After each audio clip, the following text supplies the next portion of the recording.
মথুরাপুরে পারিবারিক ঘটনাকে কেন্দ্র করে মহিলাকে ছাদ থেকে ফেলে দেওয়ায় হাড় হিম করার ছবি প্রকাশ্যে। মথুরাপুর পারিবারিক গন্ডগোলের জেরে এক মহিলাকে ছাদ থেকে ছুঁড়ে ফেলল কিছু দুষ্কৃতী।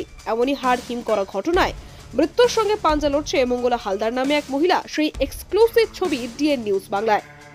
মথুরাপুরের দেবীপুর অঞ্চলের তেঁতুলবেরিয়া গ্রামে স্বর্গীয় অনিল পাইকের 5 ছেলে ও 2 মেয়ের মধ্যে অবন্তিত অবস্থায় কিছু জায়গা থাকে। ভাগাভাগি না করে জোর করে সেই জায়গার উপর অনিল পাইকের ছেলে নিত্যরঞ্জন পাইক ঘর করতে যান। স্বামী বাড়িতে না থাকায় পাঁচুগোপাল পাইকের স্ত্রী ও তার মেয়ে মঙ্গলা হালদার বাধা দিতে গেলে তাদেরকে বেধড়ক মারধর করেন। ইতিমধ্যেই পাঁচুগোপাল পাইকের মেয়ে মঙ্গলা হালদার ছাদে উঠে বাধা দিতে গেলে তার হাত পা ধরে উপর থেকে নিচে ফেলে দেওয়া হয়। এই ঘটনায় আলোড়ন সৃষ্টি করে। অভিযোগ তন্ময় পাইক ও কালো সোনা পাইক এই ঘটনা ঘটিয়েছে। এরা তৃণমূলের সক্রিয় কর্মী। আহত মঙ্গলা হালদারকে নিয়ে মথুরাপুর ও পরে কলকাতায় স্থানান্তর করা হয়। এলাকায় উত্তেজনা। রূপালী দেবীর পক্ষ থেকে জানানো হয় তারা বিজেপি করে বলে জোর করে তৃণমূলের মদতে এই ঘটনা ঘটিয়েছে। অভিযুক্তদের বাড়িতে কেউ নেই, সবাই পলাতক। মথুরাপুর থেকে সৌরভ দাসের সাথে তপন কুমার দাসের রিপোর্ট, ডিএন নিউজ বাংলা। আমি ওনার যে অসুস্থ তার দিদি, যাকে ছাদ থেকে ফেলে দেওয়া হয়েছে সে আমি তার দিদি। দুজনের দুই ভাই ভাই কথা হচ্ছিল যে ছাদটা উভয় পক্ষ দিয়ে পাঁচিলটা উঠেছে, খরচাও দেওয়া আছে। কোনো কারণে খরচা টরচা দিয়ে দেয়ালটা উঠেছে পুরো দুজনের খরচা দিয়ে। এখন ওরা এসে ওরা বলছে আমরা এখন ছাদ ফেলবো। এরা বলছে তার মীমাংসা করে নিয়ে ছাদ ফেলবো, ওটা নিয়ে সমস্যা হচ্ছে, মানে কেস করা আছে। এরা শুনছেন, এরা বলছে আমার ছাদ ফেলে। একদিন রাতে ছাদ ফেলতে আসে, থানা থেকে পুলিশ মানা করে, রাতে ছাদটা বন্ধ হয়। আজকের এই ঘরটাই নিয়ে কারণ, এই ঘরটা একটা দেয়ালটা নিয়ে কারণ হচ্ছে। ওপারে দেয়ালটা নিয়ে দাঁড়াও না, ওপারে দেয়ালটা নিয়ে আমার দেওয়ারের সাথে গন্ডগোল হচ্ছে, আমাকে ঘর করতে দিচ্ছে না। এর এপারে দেয়ালটা নিয়ে আমাদের দুই ভাগের ভাগ ছিল, টাকা পয়সা আমরা দিয়ে খরচ করছি। এখন ও বন্ধু ওইটা ও একলা একলা ছাদ ফেলে নিচ্ছে, এইটাই ঘটনা।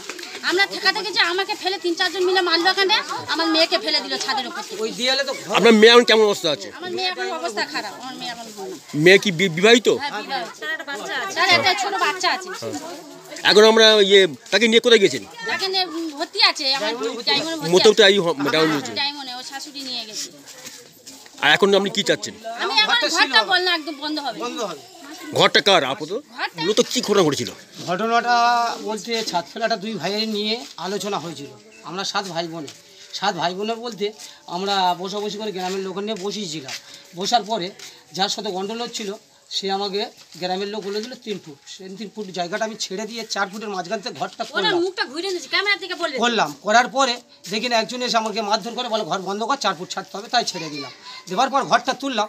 তোলার পর আমি লিডন করতে যাচ্ছি, মাকে বলে দেখি না আমি এসে ঘর করছি, এসে আমার মারধর করে কেস কামারি হয়ে যাওয়ার পরে ঘরটা এখন বন্ধ ছিল, কোর্ট কাচারি হয়ে। আজকের আমি কলকাতায় গেছি ভোরবেলা কলকাতায় যাওয়ার পরে দেখি না আমার দাদা আমার সাথে আলোচনা করেনি। দেয়ালটা যেটা আছে ওটা আমারই দেয়াল, আর দেয়ালটা আমারই জোরজবস্তি করে দুই ভাই আলোচনা করে বলি হোক গিয়ে একটা দেয়াল করলে শর্টে হবে, সেই জন্য আমি ওখানে সুযোগ দিলাম। দেওয়ার পরে আজকের আমি যখন করতে যাচ্ছি আমি তো ফেসে যাবো, তাহলে আমি ঘরটা করবো কী করে? এবার বলার পরে ও দেখি না আত্মীয় ছাদ ফেলে নেওয়ার প্ল্যান নিয়েছিল। নেওয়ার পরে আমি বন্ধ করে দিলাম। দেওয়ার পরে আজকেরই ঘটনাটা হচ্ছে ছাদ আমরা ঘরে নিয়ে দেখি না পুলিশ প্রশাসন দাঁড় করিয়ে বসিয়ে ঘরটা করে নেওয়ার চেষ্টা করেছিল। আমার মেয়েরা যখন বাঁধা দিতে আসে মেয়েদের ছাদেতে ফেলে দেয়, আমার পরিবারকে কোমরে মারে। আর সব আমার রেকর্ডিং আছে, মোবাইলে সবই একটু জেড আছে। আবার এই নিয়ে এই গণ্ডগোল আজকের এটা মূলত জায়গার উপরে ঘর করার একটা পরিকল্পনা করে, সেই মতো অবস্থায় ঘর করতে এবং ওদের যে পরিকল্পনা ছিল সেটা পরিবর্তন করে আরেকটা ভাই জোরপূর্বক এই জায়গার উপরে পাঁচুগোপাল পাইকের জায়গার উপরে ঘর করতে যায় এবং এরা বাঁধা দিতে যায়। বাঁধা দিলে তারা এর আগে একবার মারধর করেছিল, গণ্ডগোল অশান্তি হয়েছে, সেটা নিয়ে থানা হয়ে বিচার আইনি প্রক্রিয়া চলছে। তারপরে ওই জায়গাটা কিছুদিন আমার ওই ঘরের কাজ বন্ধ ছিল। পরবর্তীতে আজকের সকালে ওরা হঠাৎ করে মিস্ত্রি ডেকে ওই নিত্যরঞ্জন পাইক যারা আছে ওরা কাজ শুরু করে। এরা বাঁধা দিতে গেলে সেখানে একটা গণ্ডগোল মারামারি একটা তৈরি হয়।